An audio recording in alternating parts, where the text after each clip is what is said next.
Buenas noches, cordial saludo a todos los participantes de este seminario, a la docente Ángela López.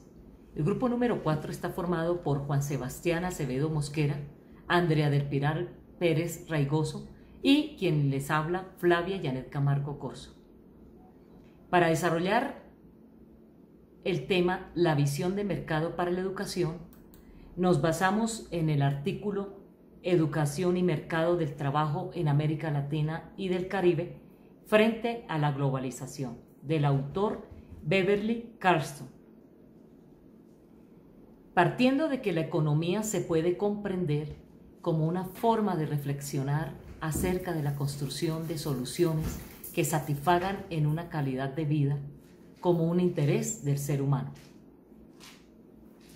La educación debe responder a la revolución que le señala el mercado en el campo laboral, profesional, dentro del paradigma económico de la oferta y la demanda. Dos ejes en los cuales se debe centrar la educación hoy día, plantea el autor: la capacitación y desarrollo de competencias básicas.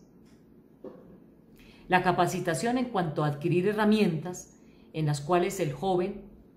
o el profesional se llegue a desempeñar en el ámbito laboral, como también las competencias que deben ser adquiridas para poder desarrollar o enfrentar los diferentes retos que le plantea la economía a nivel global. A partir de políticas públicas donde se preocupe porque los niños y jóvenes permanezcan en la escuela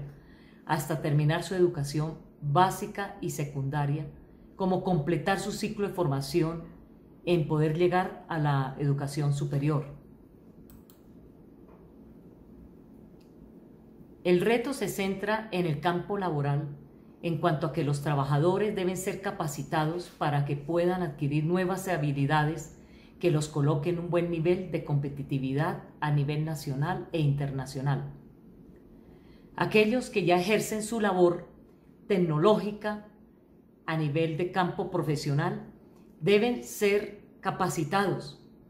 para que la parte laboral no les cierre el contrato por nuevos avances que éste va replanteando, como también que el avance técnico y tecnológico se convierta en una apertura para cualquier generación en todo nivel educativo, sin discriminación alguna. A continuación, el compañero Juan Sebastián va a enfocarlo desde el punto de vista de educación superior y termina la compañera Andrea con la parte de educación básica y secundaria. Muchas gracias.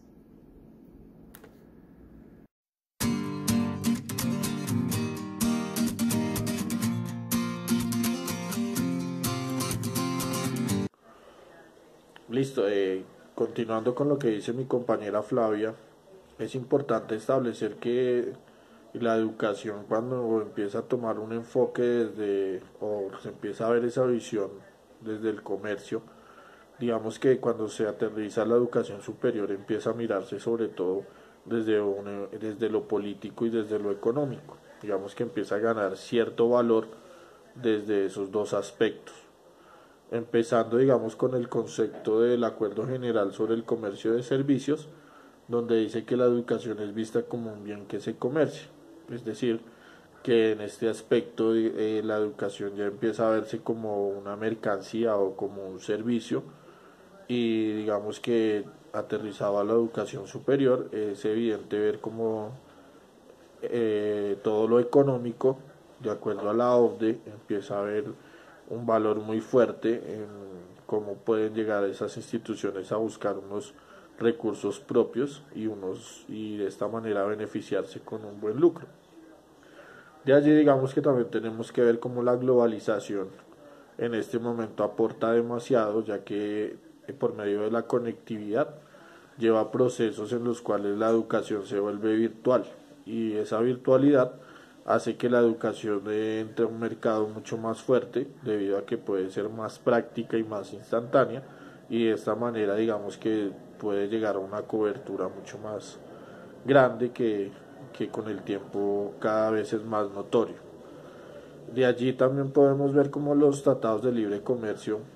empiezan a crear o a influenciar fuertemente para que la educación se vea como un mercado y para que la educación sobre todo se vea como un servicio, como una prestación de servicio por medio de, digamos, de estos tratados de libre comercio. Se establece que la educación puede llegar a dar ciertos lucros y puede llegar a establecer ciertas dinámicas en las cuales genera pues un lucro que beneficia, digamos, a varias instituciones. Me gustaría citar un pedazo de un texto de Rodríguez donde dice que el sector educativo mueve 41 billones de dólares anuales, emplea 50 millones de personas y tiene 97 millones de estudiantes aproximadamente. Eso lo que demuestra es todo lo que está logrando el mercado centrado en la educación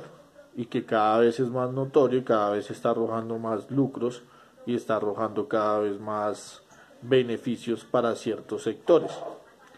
Allí es donde quiero también llegar y es empezar a mirar que de cierta manera cuando lo aterrizamos al contexto de América Latina, vemos que nos hablaban de cobertura que de cierta manera se ha logrado porque la educación superior, digamos que hoy en día en el contexto latinoamericano ha venido creciendo, pero estamos viendo que se está volviendo fuerte a nivel de la privatización, es decir, que lo público está quedándose sesgregado por medio de lo privado, y esto lo que ve de cierta manera es que desde la parte social se está viendo afectada debido a que las personas que no cuentan con ciertos recursos para poder acceder a la educación superior, pues entonces tienen que optar por otras condiciones, lo cual hace que solamente esas personas que tienen la forma o la capacidad de pagar una universidad se beneficien y puedan llegar a acceder a esta educación y a este mercado. Entonces es importante establecer eso. Digamos que quedan dos cuestiones que me parece que sería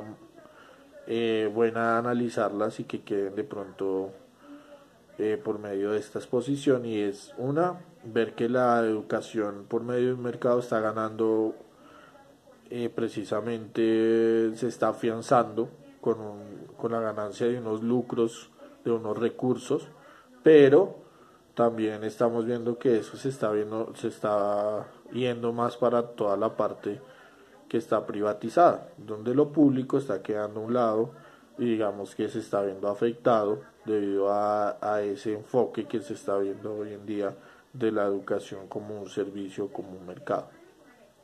Listo, le doy la palabra a mi compañera Ana, que nos va a hablar sobre la educación, precisamente la visión de la educación como mercado, pero desde la educación básica y la educación media.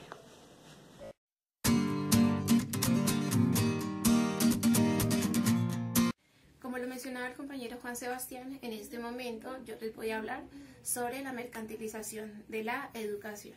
Esta mercantilización, como ya lo mencionaban ellos anteriormente, se da desde los modelos del Fordismo y el postfordismo, pero también desde el capitalismo cognitivo, del cual Abraham Mullier en el año 2011, que lo define como la acumulación de conocimiento como un tema más de valor como un modo de producción que como un acto reflexivo. En este sentido, esta mercantilización pues se da o se evidencia desde una despedagogización de la educación como un ejercicio más de tipo mecánico y muy poco reflexivo, en el sentido de que son los docentes y los estudiantes quienes deben promover la reflexión, pero que desde los modelos establecidos, en nuestro caso por el Ministerio de Educación, no permiten estos tipos de reflexión.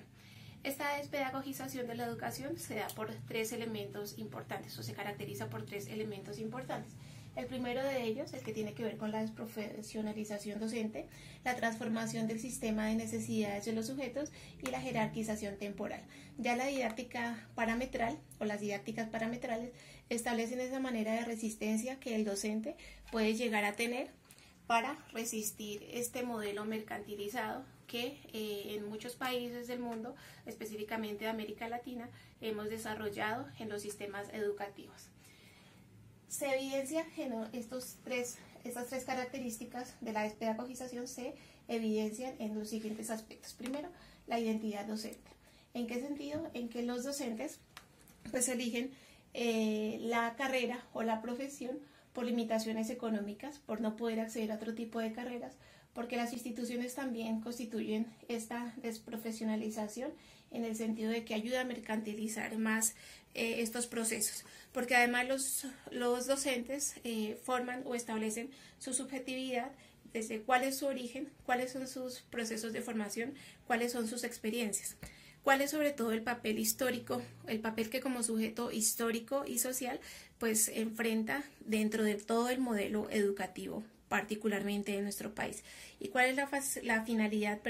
que el docente le da al proceso de aprendizaje.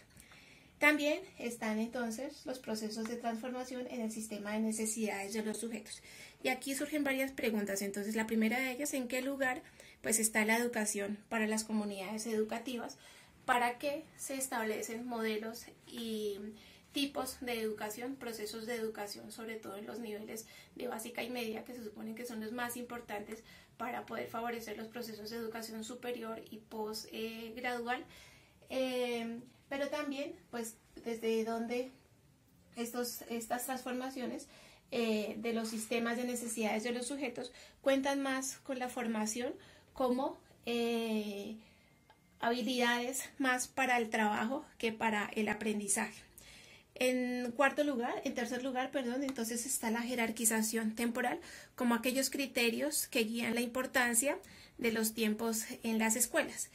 Estos tiempos entonces están establecidos dentro de las instituciones educativas porque existe una jerarquía temporal donde el tiempo destinado a las ciencias exactas se encuentra en un lugar más privilegiado que en el de otras áreas como la recreación y las artes.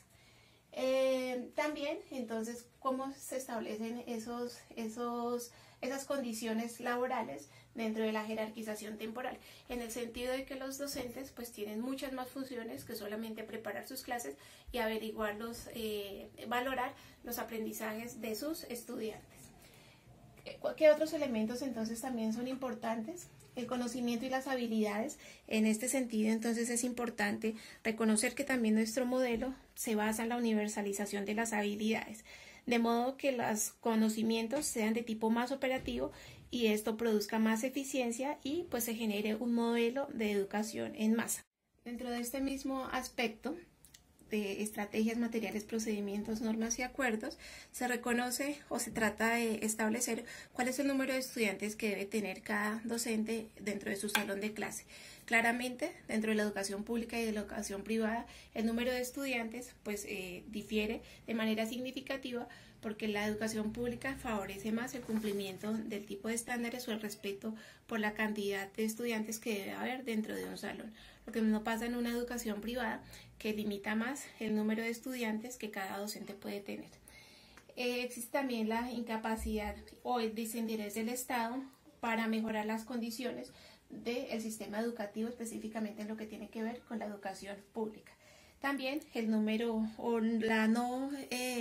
educación, digamos que se pueden establecer criterios que favorezcan la no educación de calidad o la educación con pocos índices de calidad de acuerdo a la poca inversión que hace el Estado de acuerdo o dentro de los procesos educativos de las instituciones de educación. Y pues esto favorece estructuras desiguales, estructuras sociales desiguales. También pues esto tiene un efecto claro dentro de las relaciones entre docentes y estudiantes,